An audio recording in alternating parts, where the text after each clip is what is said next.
Why? Why life? Why death? What's the point? The question of the meaning of life has lingered in the minds of all of us at some point, especially if you don't believe in God. Whenever we go through these existential crises, we experience phases of searching for peace in this world. To some, the world feels meaningless, and living a happy life seems pointless. For thousands of years, and even now, the belief was that the purpose of life had already been assigned prior to the creation of human beings. However, this concept was rejected by many existentialist philosophers, starting with Søren Kierkegaard, the Danish thinker often regarded as the father of existentialism. This brings us to the heart of this video. What is existentialism? There are countless attempts to define existentialism, but trying to encapsulate it within a single definition is in itself contrary to its spirit. Existentialism is a broad term, interpreted and articulated by philosophers in diverse ways. However, one common ground they all share is that existentialism is a reaction, a movement that emphasizes human freedom above all else. It prioritizes existence over essence, a concept we will explore further in this discussion. At its core, existentialism represents an investigation conducted with an open mind, free from all constraints. It presents a range of possibilities, and it is up to the individual to select their own path through their experiences and suffering. Several notable figures have contributed to this ideology, even without explicitly using the term. Among them are Søren Kierkegaard, often called the father of existentialism, Fyodor Dostoevsky, Friedrich Nietzsche, Simone de Beauvoir, Albert Camus, Martin Heidegger, and Jean-Paul Sartre. In this video, I will discuss works of a few key existentialist thinkers and how they paved the way for individuals to discover their own meaning in this world.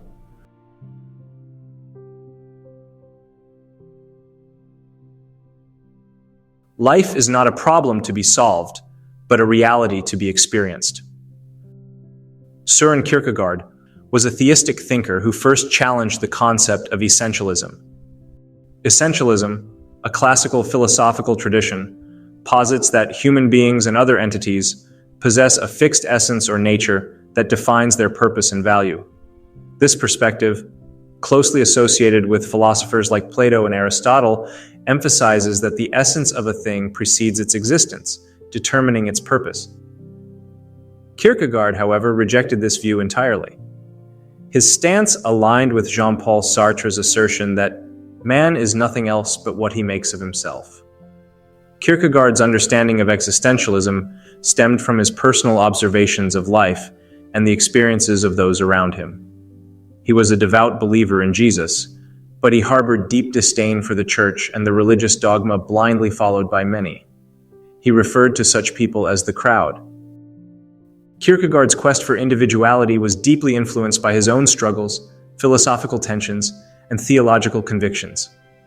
Raised in a strict religious household by a guilt-ridden father, he developed both a profound sense of responsibility and a longing to break free from inherited beliefs.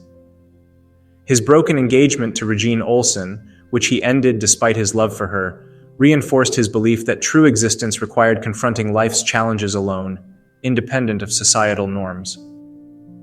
Philosophically, Kierkegaard rejected Hegel's emphasis on abstract universals, advocating instead for the primacy of subjective experience. For him, meaning could only be found through personal choice and accountability. Theologically, he critiqued mass religiosity as shallow, urging a personal, unmediated relationship with God that demanded a leap of faith. According to Kierkegaard, individuality was essential to living authentically, taking full responsibility for one's existence, faith, and morality. But how does one attain this individuality and faith? Through indirect communication, a method Kierkegaard employed, akin to Socratic irony. This method forces readers to think for themselves, guiding them to arrive at their own understanding. Kierkegaard believed that truth, particularly existential and spiritual truth, had to be discovered individually. Direct communication might convey knowledge, but it risks reducing profound ideas to mere information. Indirect communication, on the other hand, challenges the individual to grapple with the message, interpret its deeper meaning, and internalize it in a personal way. Søren Kierkegaard's philosophy outlines three distinct stages of life, or life views, which he identifies as the aesthetic, ethical, and religious stages. These stages represent different approaches to finding meaning in life, each with its own characteristics, challenges, and ultimate purpose. The aesthetic life is centered on subjectivism, hedonism, and the pursuit of personal pleasure, often at the expense of deeper meaning or fulfillment. This stage is characterized by a constant search for enjoyment and an avoidance of existential concerns, which ultimately leads to despair.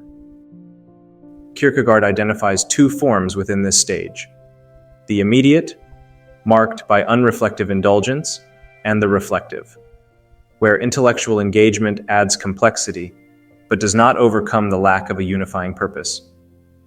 While the aesthetic life is rich in experiences, it remains limited due to its failure to address life's inherent contradictions and the absence of a deeper, cohesive narrative. The ethical life begins when individuals recognize the limitations of the aesthetic stage and seek a higher sense of responsibility and meaning. This stage focuses on moral development, personal accountability, and dedication to societal values. It introduces a broader framework for living, emphasizing commitment to relationships, duty, and community.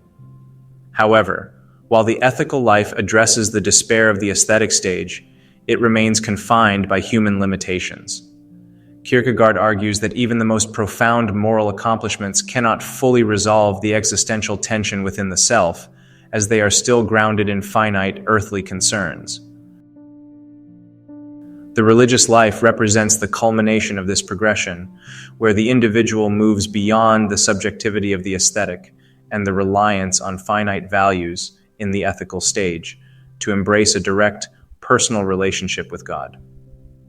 This stage is characterized by faith, which transcends reason and morality, offering a resolution to existential despair.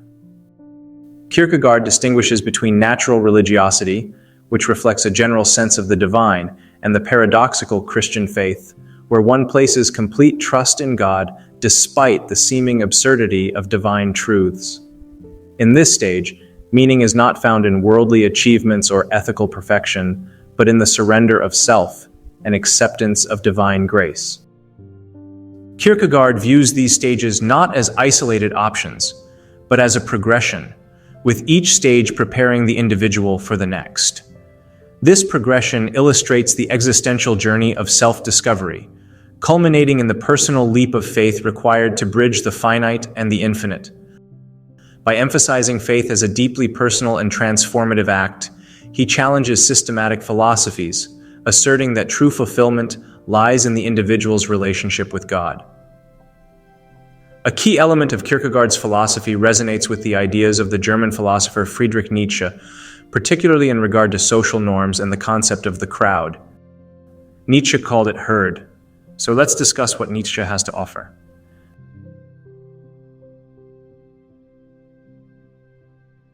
Friedrich Nietzsche rejected the notion of a preordained purpose assigned by religion or tradition, encapsulating this idea in his provocative statement, "God is dead, and we have killed him." For Nietzsche, this death of God symbolizes the collapse of universal moral truths that once provided humanity with a sense of direction.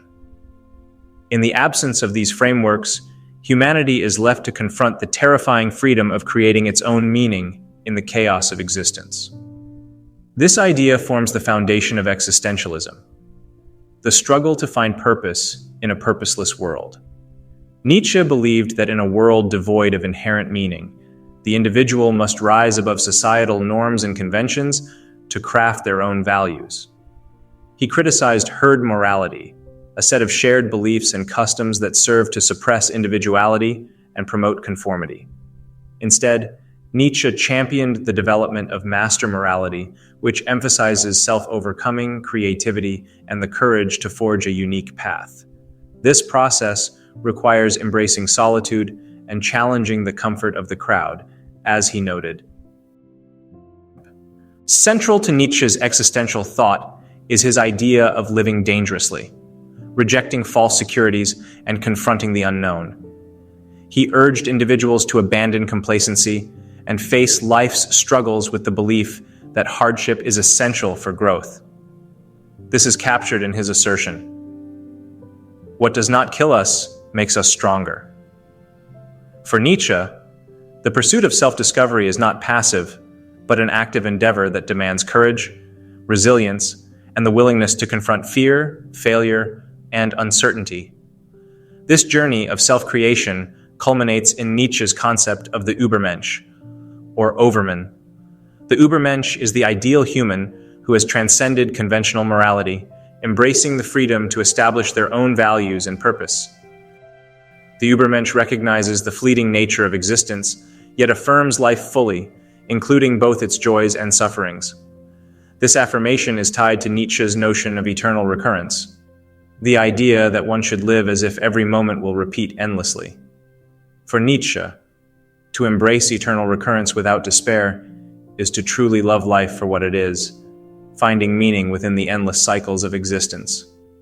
Nietzsche's philosophy also introduces the concept of Amor Fati, or love of fate.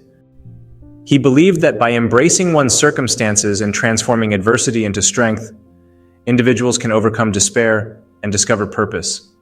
This is not a passive acceptance, but an active engagement with life's challenges, celebrating both chaos and creativity. There's another big name that I believe is most closely related to existentialism after Søren Kierkegaard, and that is Jean-Paul Sartre.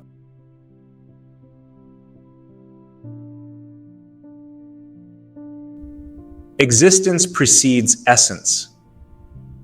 As mentioned earlier in this video, this core principle rejects the traditional philosophical idea that humans have a predefined essence or purpose determined by a higher power, nature, or any external authority.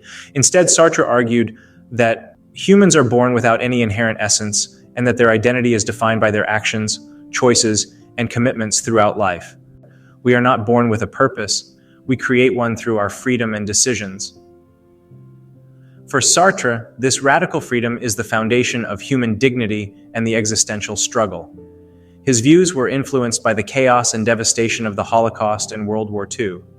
These events laid bare the fragility of traditional notions of human nature and purpose, raising urgent questions about essentialist philosophies that claimed humans had a fixed moral or divine essence.